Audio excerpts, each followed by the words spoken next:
Hi everyone, this is Vaibhav Aswar from Sri Jagadamba Academy. Friends, today we are going to learn what is relative pronoun. As you all know that we are now learning about all the types of pronouns, and today we are going to learn about relative pronoun. So friends, you can see on your screen that what are the relative pronouns. The first is who, the second is whom, the third is whose, the fourth is which, and the fifth is that.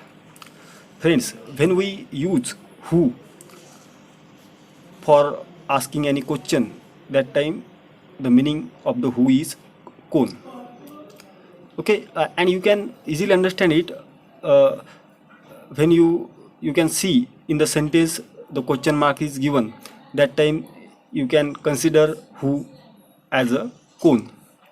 And when the who is not used for asking question, that time the meaning of who is जो जी जे. Okay मित्रांनो, whoचा वापर जर का तुम्ही question विचारण्यासाठी करत असाल तर त्याचा अर्थ कोण हा होतो. आणि जर का तुम्ही त्याचा वापर क्वेश्चन विचारण्यासाठी न करता इतर दुसऱ्या कामासाठी करत असाल तर त्याचा अर्थ जो जी जे हे होतो. आणि हू हे जे प्रोनाउन आहे हे फक्त माणसांसाठीच आपण यूज करतो, म्हणजे लिव्हिंग थिंगसाठी. आणि लिव्हिंग थिंगमध्ये सुद्धा पर्टिक्युलर आपण मेनसाठी यूज करतो किंवा वुमेनसाठी. त्याच्यानंतर whom. When you ask whom for asking any question, that time the meaning of whom is कोणाला. And when you use whom for not asking any question, that time the meaning of whom is ज्याला किंवा त्याला. याचा सुद्धा same अर्थ होतो. प्रश्न विचारण्यासाठी तुम्ही त्याचा वापर करत असाल तर त्याचा अर्थ कोणाला होतो, आणि जर का इतर दुसऱ्या कामासाठी करत असाल तर त्याचा अर्थ ज्याला त्याला होतो. तसंच हुजचं सुद्धा आहे. हुजचा मराठीमध्ये अर्थ कोणाचा, कोणाची आणि कोणाचे होते. आणि जर का क्वेश्चन विचारण्यासाठी न करता दुसऱ्या कामासाठी करत असाल तर त्याचा अर्थ ज्याचा किंवा त्याचा होते. आणि हे तुम्हाला एक आयडेंटिफाय करायसाठी एक साधी एक सिम्पलची अशी मेथड आहे. When you see the sentence which is asked for asking question, that time you can easily understand that the meaning of whose is कोणाचा, कोणाची, कोणाची. मित्रांनो, ज्यावेळेस तुम्हाला वाक्याच्या शेवटी क्वेश्चन मार्क दिसेल त्यावेळेस समजून जायचं की हा या ज्या प्रोनाउनचा यूज केलेला आहे हा फक्त प्रश्न विचारण्यासाठी केलेला आहे, आणि त्यावेळेस त्याचा अर्थ तुम्ही कोणाचा किंवा कोणाची किंवा कोणाची असं करू शकता. तसंच विचसाठी सुद्धा आहे. विचचा सुद्धा वापर प्रश्न विचारण्यासाठी करत असाल तर त्याचा अर्थ कोणता, कोणती आणि कोणते. आणि प्रश्न विचारण्यासाठी न केला असेल आणि दुसऱ्या कामासाठी केला असेल तर जो जी जे, आणि ते सुद्धा नॉन लिव्हिंग थिंगसाठी आणि ॲनिमल्ससाठी. ठीक आहे मित्रांनो, इथं थोडंसं कन्फ्युजन होऊ शकते तुमचं की बा हूचा सुद्धा मिनिंग जो जी जे होते आणि विचचा सुद्धा जो जी जे होते. पण there is a basic difference. Who can be use for only living things and particular main or women, and which can be used for animals or non-living things. आणि दॅटचा जो वापर आहे तो तुम्ही क्वेश्चन विचारण्यासाठी न करू शकत नाही. त्याचा अर्थ जो किंवा तो होते, आणि हा लिव्हिंग किंवा नॉन लिव्हिंग थिंगसाठी आपण याचा वापर करतो. तर पहा मित्रांनो, आता where and why do we use them. If you know the reason of any part of speech, that why we do use them, then it will be very clear to you that why do we use them. So friends, why do we use them? Where do we use them? After noun. मित्रांनो, आपण relative प्रोनाउनचा use जो आहे तो कुठे करतो? After a noun, म्हणजे नाउनच्या नंतर. आणि त्यावेळेसच त्याचा ते जे प्रोनाउन असते ते रिलेटिव्ह प्रोनाउन असते. When you use a pronoun after a noun, that time it is called relative pronoun. And if you are using before noun and at the start of sentence, that time it is not relative pronoun. That time it can be called as interrogative pronoun. म्हणजे तुम्ही वाक्याच्या सुरुवातीला जर का या कोणत्याही relative प्रोनाउनचा वापर करत असाल तर त्यावेळेस ते कोणतं प्रोनाउन असते? Interrogative pronoun. आणि जर का तुम्ही वाक्याच्या मध्ये किंवा वाक्याच्या शेवटी किंवा वाक्याच्या सुरुवातीला न करता आणि नाउनच्या आधी करत असाल तर त्यावेळेस ते काय असते, रिलेटिव्ह प्रोनाउन असते. तर पहा मित्रांनो, why do we use them. Okay, now you can ask the question, why do we use them? Okay, you will get the answer to make it clear which person or thing we are talking about. You know, if someone asks you that why do we use relative pronoun, then you can tell him to make it clear which person or thing we are talking about. Means आपण त्याचा use का करतो, कशासाठी करतो, to make it clear which person or thing we are talking about. म्हणजे आपण कोणत्या व्यक्तीबद्दल किंवा कोणत्या गोष्टीबद्दल बोलत आहोत हे क्लिअर करण्यासाठी आपण त्याचा यूज करतो. पहा मित्रांनो, आता त्याचे काही आपण एक्झाम्पल पाहू. For example, I met Hari, Hari has just return from America. Here is a sentence given for you. Here you can see friends, here are two sentences. Okay, two small sentences. And you know what is our main purpose behind using relative pronoun? You know, why do we use them? We can say that to join two sentences, or and without breaking the meaning of those two sentences, if we want to use any pronoun, that time we can use relative pronoun. आता इथं पहा, I met Hari, Hari has just return from America. Here are two sentences, and by using relative pronoun we can make it in a one single sentence. And what will be the answer? Let's see. I met Hari who had just returned from America. Friends, I met Hari who had just returned from America. इथं who हे pronoun जे आहे ते वापरलेलं आहे आपण. आणि आपण if you have seen or watch my previous videos, then you will come to understand that why do we use pronoun. You know, in my first video, as I told you that why do we use pronoun, any pronoun? To avoid the repetition of noun, we use pronoun. Here also the same thing happens. इथं पहा, हरी हे noun जे आहे ते वरच्या एक्झाम्पलमध्ये पुन्हा पुन्हा आलेलं आहे, डबल आलेलं आहे. आणि आपण जसं पाहिलेलं आहे की आपण नाउनची रिपिटेशन टाळण्यासाठीच काय करत असतो, प्रोनाउनचा वापर करत असतो. तर इथं या हरीच्या ऐवजी आपण काय वापरलं, हू वापरलेलं आहे. ओके, म्हणजे नाउनची रिपिटेशन काय झालेली आहे, इथे टाळल्या गेलेली आहे आणि आपण त्या हूचा वापर केलेला आहे. आणि इथं आपण समजू शकतो की या पहिल्या हरीचा जो संबंध आहे तो दुसऱ्या वाक्यामध्ये आपल्याला कशाच्या मार्फत दिसत आहे, त्या हूच्या मार्फत. Okay, so that is the work of a relative pronoun. नाउनचा संबंध दुसऱ्या वाक्याच्या सोबत जोडण्याचं काम काय करत असते, हे रिलेटिव्ह प्रोनाउन करते. आणि त्याला मराठीमध्ये काय म्हणतात, संबंधवाचक सर्वनाम. Okay, so let's see next example. I have found the notebook, I lost the notebook. Okay, here are also two sentences and we will make it one. Okay, by using relative pronoun. So let's see the answer. I have found the notebook which I lost. Friends, here we are talking about a notebook. Okay, and as you can see in a first sentence, I have found the notebook.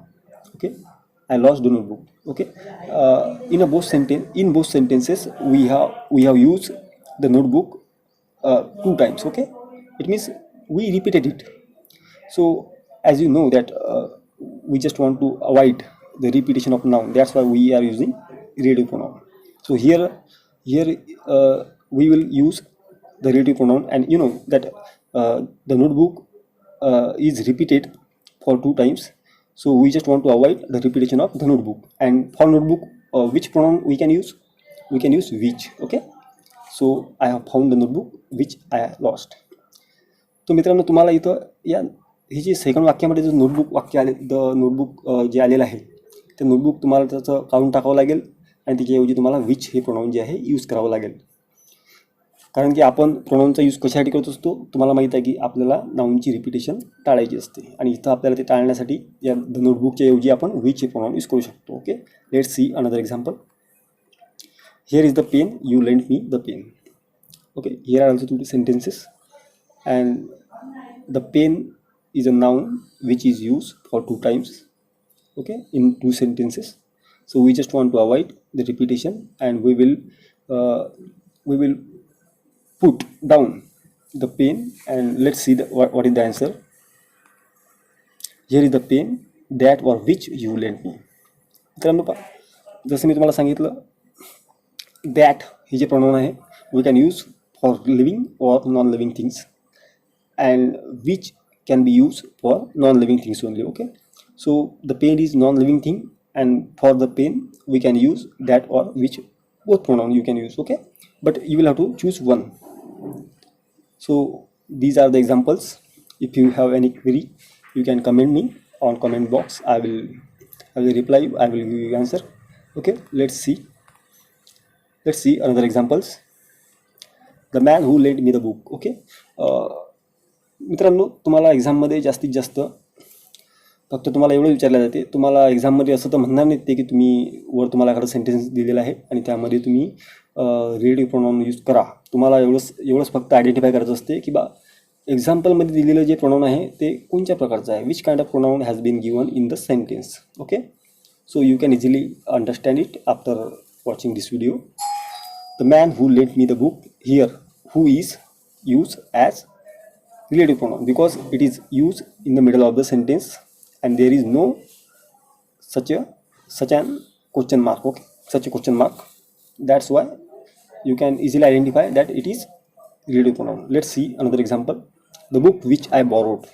Okay, here we are talking about a particular book which we have borrowed from anyone. Okay, so here also which is used as a relative pronoun. Let's see another example. The library where we met. Okay, here someone is talking about the library where he met with his friend or anyone. So that's why here is also where pronoun is used. You can identify it easily when we use this pronoun to relate the relation of a noun. That time we can say it relative pronoun. Okay, let's see another example. Friends, now which relative pronoun must be used? Okay, so let's see. For people we can use who, that, whose and whom. Okay, these pronoun we can use for only people. Okay, so let's see some examples. The man who or that lent me the book. Okay, here we are talking about the particular man who lent me the book. Okay, whoever man may be there, by whom we lend the book, we are talking about that particular man. That's why here who or that is used for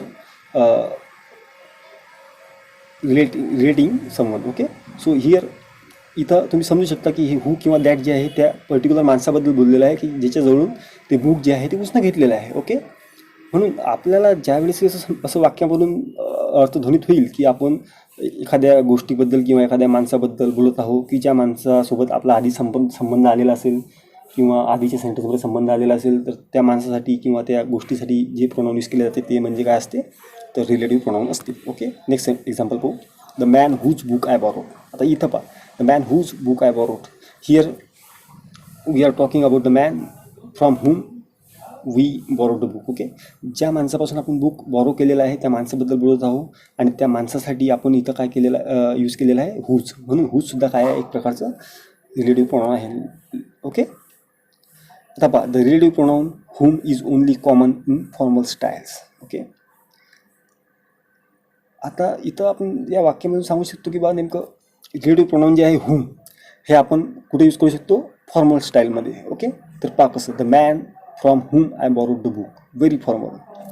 मित्रांनो, तुम्हाला इंग्लिशमध्ये कसं आहे, English एक कुठं grammatical English बोलले जाते आणि कुठं इनफॉर्मल इंग्लिश बोलले जाते. इंग्लिशला साधारणतः आपण 2 पार्टमध्ये डिवाईड करू शकतो. We can divide it into 2 parts that are formal and informal. Okay, so when we use from preposition before whom, okay, so that time we can say that it is very formal sentence. Okay, the man from whom I borrowed the book, म्हणजे असा माणूस ज्या माणसापासून आपण book borrowed केलेला आहे त्या माणसाबद्दल बोलत आहोत आणि त्या हुमच्या आधी आपण फॉर्मल लावलेलं आहे, हे व्हेरी फॉर्मल सेंटेन्स झालं. आणि ओके, आणखी नेक्स्ट एक्झाम्पल पाहू.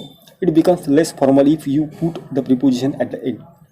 Okay, here in first sentence we have seen that from is use before whom or before relative pronoun, and in second instruction as you can see that it becomes less formal if you put the preposition at the end. मित्रांनो, तुम्ही जर का त्या प्रिपोजिशनला जर का एंडला टाकलं असेल तर ते थोडंसं लेस फॉर्मल होते. म्हणजे आधीचं जे वाक्य आहे ते व्हेरी फॉर्मल आहे आणि याच्यानंतर जर का तुम्ही ते प्रिपोजिशन जर का वाक्याच्या एंडमध्ये यूज करत असाल तर ते थोडंसं आधीपेक्षा कमी फॉर्मल सेंटेन्स होते, म्हणजे लेस फॉर्मल होते. Okay, let's see the example. The man whom I borrowed the book from. Okay, these both two sentences are right. Okay, यामधलं कोणतंच सेंटेन्स रॉंग नाही आहे. तुम्ही म्हणत असाल सर आधीच्या वाक्यामध्ये फ्रॉम आधी वापरलेला आहे आणि नंतरच्या वाक्यामध्ये एंडला वापरलेला आहे, तर दोन्ही सेंटेन्स राईट आहेत. फक्त ते फॉर्मॅलिटीचा थोडासा फरक पडते त्यामध्ये. ते खूप वरचं जे आहे ते खूप फॉर्मल जास्त आहे आणि खालचं जे आहे थोडं कमी फॉर्मल आहे. Okay, let's see next example. In modern and spoken English it is best to use who instead and put the preposition at end. In modern and spoken English. Okay, and तुम्हाला माहीत असेल की spoken इंग्लिशमध्ये थोडेसे जे rules असतात ते थोडेसे चेंज झालेले असतात. When we use any sentence with grammar, that time it becomes very formal. Okay, and in spoken English you might have seen that many people speak with less formality. Okay, they don't care about grammar. Okay, that's why it becomes a little bit less formal. Okay, so that time we can use who instead, म्हणजे हुमच्या ऐवजी आपण हू use करू शकतो and put the preposition at the end. इथं सुद्धा आपण preposition जे आहे ते एंडला यूज करू शकतो. For example, the man who I borrowed the book from. Okay, आता वरचं सेंटेन्ससुद्धा सेम आहे, the man from whom I borrowed the book. Okay, पहिल्या सेंटेन्समध्ये काय दिसते आपल्याला, the man from whom I borrowed the book. Okay, सेंटेन्सचा जो मिनिंग आहे तो सेम आहे. इथं खाली काय दिलेलं आहे आपण वाक्यामध्ये, the man who I borrowed the book from. दोन्ही सेंटेन्सचा जो मिनिंग आहे सेम आहे, पण खालचं जे वाक्य आहे ते जास्तीत जास्त करून स्पोकन आणि मॉडर्न इंग्लिशमध्ये बोलले जाते आणि वरचं जे वाक्य आहे ते खूप फॉर्मल वाक्य आहे. ओके, ते जे खूप ग्रॅमॅटिकली जे लोक बोलतात ते लोक ते वरचं सेंटेन्स यूज करतात आणि स्पोकन इंग्लिशवाले जे विद्यार्थी किंवा लोक असतात ते खालचं एक्झाम्पल यूज करतात. ठीक आहे, नेक्स्ट पुढे पहा मित्रांनो. आता जसं आपण पाहिलं आधीचे जे हे होते, हू झालं, दॅट झालं, हुज झालं, हे सेंटेन्स जे होते कशासाठी यूज करत होतो आपण, माणसासाठी, फक्त for people only. Okay, and here which, that and whose, these pronouns we can use for object. Objects आणि सब्जेक्टबद्दल मी मागच्या आपल्या प्रिव्हियस व्हिडिओमध्ये बोललेलंच आहो. तुम्ही मागचा एखादा व्हिडिओ चेक करून त्यामध्ये पाहू शकता की नेमकं ऑब्जेक्ट्स म्हणजे काय असते, सब्जेक्ट्स म्हणजे काय असते. ओके, सो पहा एक एक्झाम्पल घेऊ. The book which or that I borrowed. इथं आपण त्या अशा बुकबद्दल बोलत आहोत की जे आपण बॉरोड केलेलं आहे, म्हणजे कोणातरीकडून उसनं घेतलेलं आहे. ठीक आहे, तर मित्रांनो इथं हे विच किंवा दॅट जे प्रोनाऊन आहे हे ॲक्च्युली कोणतं प्रोनाऊन आहे, रिलेटिव्ह प्रोनाऊन्स आहे, कारण की आपण त्या पुस्तकाबद्दल बोलत आहोत. ओके, कोणत्या तरी आपण पुस्तकाचा संबंध इथं दाखवत आहोत या वाक्यामध्ये, म्हणून ते काय आहे, संबंधवाचक सर्वनाम आहे, म्हणजेच रिलेटिव्ह प्रोनाऊन आहे. आणि पाहिजे विच किंवा दॅट आय बॉरोड, म्हणजे जे पुस्तक जे आहे, जे बुक आहे ते बुक बॉरोड केल्या गेलेलं आहे. म्हणजे ते बुक काय आहे ॲक्च्युली, ते बुक आहे ऑब्जेक्ट. कारण की ते बॉरो होण्याची क्रिया कशावर झालेली आहे, ते बुकवर झालेली आहे, म्हणून ते बुक काय आहे, इथं एक ऑब्जेक्ट्स आहे. ओके, आणखी दुसरं एक्झाम्पल बघू. The book which or that is in title piece. म्हणजे जे पुस्तक, ज्या पुस्तकाचं टायटल पीस आहे असं पुस्तक. आता पुस्तकाला टायटल दिलेलं आहे इज इन टायटल. इथं मित्रांनो पॅसिव्ह वाईजची कन्स्ट्रक्शन यूज केलेली आहे. आपण ज्यावेळेस वाईस पाहू त्यावेळेस तुम्हाला समजेलच ते पॅसिव्ह ॲक्टिव्ह काय असते. तर पण पॅसिव्ह वाईजमध्ये कन्स्ट्रक्शन आहे, म्हणजे the book which or that is in title, म्हणजे जे असं पुस्तक ज्याला पीस हे टायटल दिलेलं आहे. आता टायटल देण्याची क्रिया कशा झालेली आहे, तर बुकवर झालेली आहे, पुस्तकावर झालेली आहे, म्हणून ते बुक काय आहे ॲक्च्युली एक ऑब्जेक्ट्स आहे. ओके, आणि ऑब्जेक्ट आहे म्हणूनच जिथं विच किंवा दॅट हे जे प्रोनाऊन आपण यूज केलेलं आहे हे काय आहे, ऑब्जेक्ट्स म्हणून यूज केलेलं आहे. Okay, next example. The book whose title is piece. इथं द बुक हुज म्हणजे ज्याचं टायटल आहे पीस असं. जे आपण इथं अशा पुस्तकाबद्दल बोलत आहोत की ज्याचं टायटल पीस आहे. आणि वरच्या सेंटेन्समध्ये आपण पाहिलं की the book which or that is in title piece, म्हणजे असं पुस्तक की ज्याला पीस हे टायटल दिलेलं आहे. आणि खालच्या सेंटेन्समध्ये काय दिलेलं आहे, the book whose title is piece, म्हणजे असं पुस्तक ज्याचं टायटल पीस आहे. तर मित्रांनो इथं हे जे हुज आहे हे आपण ॲक्च्युली म्हणजे काय म्हणता येईल त्याला, तर आपण ऑब्जेक्ट म्हणून यूज केलेलं नाही आहे आणि वरच्या याच्यामध्ये ऑब्जेक्ट म्हणून यूज केलेलं आहे. नेक्स्ट एक्झाम्पल पहा. नोट पहा एक. You can also say the book the title of which is peace, the book of which the title is piece. Okay, वरच्या 3 नंबरच्या सेंटेन्ससाठी आपण खालचे 2 सेंटेन्ससुद्धा म्हणू शकतो. The book the title of which is peace, the book of which the title is piece. Okay मित्रांनो, इंग्लिशमध्ये कसं असते, इंग्लिशमध्ये असं काही जरुरी नाही आहे की एखाद्या सेंटेन्सचं मिनिंग जर का तुम्हाला सेम ठेवायचं असेल तर तुम्ही तेच सेंटेन्स जसं तसं लिहू शकता. म्हणून तुम्ही त्याच मिनिंगचे 2-3 सेंटेन्स तयार करू शकता आणि ते लिहू शकता. इंग्लिशमध्ये असे खूप सारे प्रकार असतात.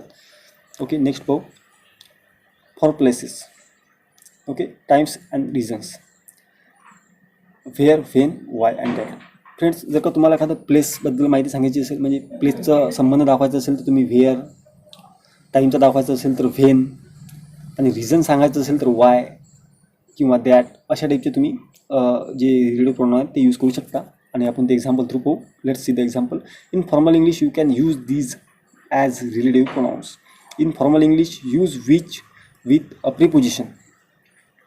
मित्रांनो, इन फॉर्मल इंग्लिशमध्ये you can use these as relative pronounce. हे सर्व जे आहेत ना वरचे जे प्रोनाउन दिलेले आहेत ते तुम्ही फॉर्मल इंग्लिशमध्ये रिलेटिव्ह प्रोनाउन म्हणून यूज करू शकता. In formal English use which with a preposition. Okay, आता विच जे आहे ते प्रिपोजिशनसोबत कसं यूज करायचं ते पाहू. The library where we met, हे झालं वाक्य, इनफॉर्मल वाक्य झालं. आपण इथं कोणत्याच प्रकारचं प्रिपोजिशन यूज केलेलं नाही आहे. The library where we met म्हणजे अशी ते लायब्ररी जेथे आपण भेटलो होतो. ठीक आहे, म्हणजे आपण त्या लायब्ररीबद्दल बोलत आहोत म्हणून तिथं व्हेअर जे आहे ते एक संबंधवाचक सर्वनाम आहे, म्हणजेच काय, रिलेटिव्ह प्रोनाउन आहे. आणि खालचं सेंटेन्स पहा, the library at which we met. Here we have use at preposition. Okay, that's why it becomes formal. The library at which we met म्हणजे ते लायब्ररी जिथे आपण भेटलो होतो. वरचे आणि खालचे दोन्ही सेंटेन्सचा अर्थ जो आहे, मिनिंग जो आहे तो सेम आहे. फक्त वरचं सेंटेन्स जे आहे ते इनफॉर्मल आहे आणि खालचं जे आहे ते फॉर्मल आहे. मित्रांनो, तुम्हाला इंग्लिश ग्रामर शिकत असताना तुम्हाला फॉर्मलच इंग्लिश महत्त्वाची असते तुमच्यासाठी. त्यासाठी तुम्हाला जे प्रिपोजिशन असतात त्याचं व्यवस्थित लक्ष ठेवावं लागेल की आपण नेमकं कोणचं प्रिपोजिशन कुठं यूज करतो. आता इथे मित्रांनो आपण द लायब्ररीबद्दल बोलत आहोत. लायब्ररी काय आहे, एक प्रकारचं प्लेस आहे. ओके, एक स्थान आहे. त्या प्लेससाठी आपण काय यूज करतो, ॲट हे प्रिपोजिशन यूज करतो. म्हणून इथं आपण विचच्या आधी ॲट हे प्रिपोजिशन यूज केलेलं आहे. Okay, let's see another example. The day when or that we met. हे सुद्धा काय आहे, इनफॉर्मल आहे सेंटेन्स, कारण की इथं कोणत्याच प्रकारचं आपण प्रिपोजिशन यूज केलेलं नाही आहे. The day when or that we met म्हणजे इथं अशा दिवसाबद्दल बोललेलो आपण की ज्या दिवशी आपण भेटलो होतो. ओके, तर हे एक इनफॉर्मल बनलेलं आहे. आता याचं फॉर्मल काय होते तर पाहू. The day on which we met.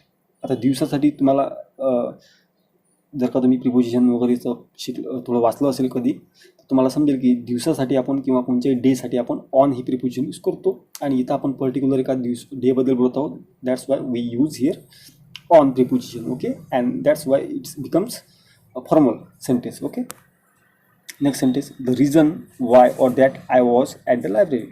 आता इथं एक कारणाबद्दल बोलतो आपण की बा त्या कारणामुळे आपण त्या लायब्ररीमध्ये होतो. The reason why or that I was at the library म्हणजे ते कारण, ज्या कारणामुळे मी त्या लायब्ररीमध्ये होतो. आता इथं कोणत्याच प्रकारचं आपण प्रिपोजिशन यूज केलेलं नाही आहे रिलेटिव्ह प्रोनाउनच्या आधी, म्हणून ही इन्फॉर्मल सेंटेन्स आहे. आता कोणचं प्रिपोजिशन आपण यूज करू शकतो या प्रोनाउनच्या आधी ते आपण नेक्स्ट सेंटेन्समध्ये पाहू. The reason for which I was at the library. आता इथे रिझनबद्दल बोलत आहोत म्हणून ते रिझन फॉर, ते रिझनसाठी. ओके, म्हणून इथं फॉर हे प्रिपोजिशन यूज केलेलं आहे. आपण ज्यावेळेस प्रिपोजिशन हा पार्ट ऑफ स्पीच पाहू त्यावेळेस तुम्हाला मी थोडं डीपमध्ये आणखी सांगेलच प्रिपोजिशन काय असते आणि कोणचं यूज करता येते ते. तर सध्या फक्त एवढं समजून घ्या की ज्यावेळेस आपण प्रिपोजिशन यूज करतो त्यावेळेस सेंटेन्स जे आहे ते फॉर्मल बनते. आणि मित्रांनो, असं जरुरी नाही आहे की प्रत्येक सेंटेन्समध्ये तुम्ही जर का प्रिपोजिशन यूज केलं तरच ते वाक्य फॉर्मल बनेल. म्हणून बरेचसे असे सेंटेन्स असतात की ज्यामध्ये तुम्ही प्रिपोजिशन यूज करू शकत नाही आणि तरीसुद्धा ते वाक्य काय असते, फॉर्मल असते. ओके, तर नेक्स्ट. थँक्यू मित्रांनो. हे होतं आजचं आपलं relative pronoun. I hope you understood very well. And if you have any query and if you don't understand any sentence or any examples, so you can comment me on comment box. I will definitely answer you. Thanks for watching this video, and friends, I hope you will like, share and subscribe the video. Thanks.